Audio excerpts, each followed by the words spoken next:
এক বছর আগের এই জুলাই মাসেই কেঁপে উঠেছিল গোটা দেশ।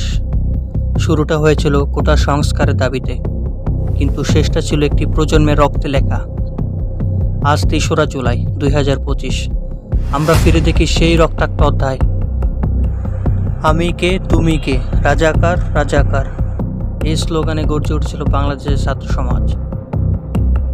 বৈষম্যের বিরুদ্ধে গর্জে উঠেছিল বাংলাদেশের ছাত্র সমাজ, যেখানে মেধাভিত্তিক নিয়োগ চেয়েছিলেন সবাই, কোঠা নয় মেধাই সবার, যাদের ত্যাগ ও প্রত্যয়ে বদলে গিয়েছিল দেশের দিক নির্দেশ।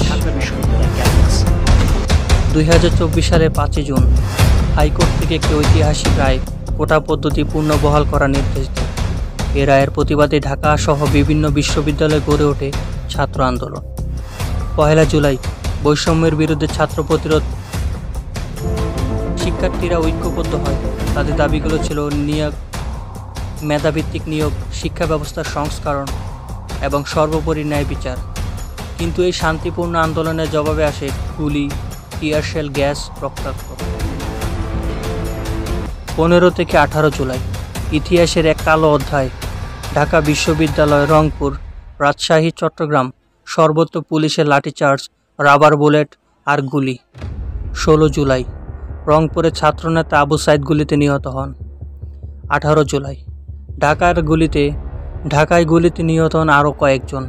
সাময়িকভাবে কারফিউ জারি, ইন্টারনেট বন্ধ এবং শহর জুড়ে আতঙ্ক ছড়িয়ে পড়ে। এই সময়ে দেশের গণমাধ্যমগুলোর অনেকেই সাহসের সঙ্গে ঘটনাগুলো তুলে ধরে, যদিও অনেককে রাষ্ট্রীয়ভাবে চাপে পড়তে হয়। কিন্তু সোশ্যাল মিডিয়ার কল্যাণে আন্দোলনের চিত্র ছড়িয়ে পড়ে ঘরে ঘরে। ৫ই আগস্ট ২০২৪ চানখারপুলের পুলিশের গুলিতে নিহত শিশু আনাস ও সাংবাদিক প্রিয় নিহত হওয়ার মাধ্যমে এই ঘটনার পর রাষ্ট্র এক প্রকার ভেঙে পড়ে। সেদিনই দুপুরে প্রধানমন্ত্রী শেখ হাসিনা পদত্যাগ করেন। ডক্টর মোহাম্মদ ইউনূসের নেতৃত্বে একটি অন্তর্বর্তীকালীন সরকার গঠিত হয় ৮ আগস্ট। এ ছিল এক বিরল অধ্যায়। ছাত্রদের আন্দোলনে রাষ্ট্র নতজানু হয়েছিল। বাংলাদেশের ইতিহাসে এটি ছিল ১৯৯০-এর পর সবচেয়ে বড় গণজাগরণ। এই ঘটনাকে নতুন প্রজন্মের মুক্তিযুদ্ধ বলেও উল্লেখ করেছেন অনেক বিশ্লেষক। ১ বছর পেরিয়ে গেছে। এই সময় নতুন নির্বাচন, শিক্ষানীতিতে আংশিক পরিবর্তন, দুর্নীতির বিরুদ্ধে অভিযান শুরু হয়েছে। তবে অনেকেই বলছেন পরিবর্তন শুরু হলেও কাঙ্ক্ষিত লক্ষ্য পৌঁছানো এখনও অনেক দূর। আজকের তরুণদের প্রশ্ন, আমরা কি রক্তের বিনিময়ে প্রাপ্ত সেই স্বপ্ন বাস্তবায়ন করতে পারছি? আমরা কি সত্যি একটি ন্যায়ভিত্তিক গণতান্ত্রিক সমাজ গড়তে পেরেছি? রক্তে লেখা ইতিহাস ভুলে গেলে জাতি পথ হারায়। জুলাই কারো বাপের না, শুধু স্লোগান নয়, এ প্রজন্মের শপথ। এই জুলাইতে আমরা শুধু অতীত স্মরণ করছি না, আমরা ভবিষ্যতের শপথ নিচ্ছি। বাংলাদেশে নতুন সূর্য, নতুন ইতিহাস তৈরি করবে সেই তরুণরাই যারা রক্ত দিয়ে বলেছিল তোমার অবিচার আর চলবে না।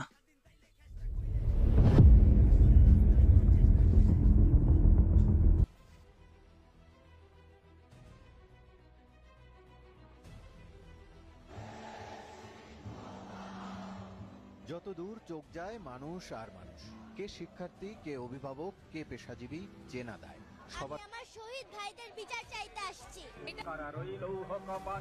ভেঙে ফেলে করে রেল পাট, রক্ত জমাট শিকল পূজার পাঠান বেদি।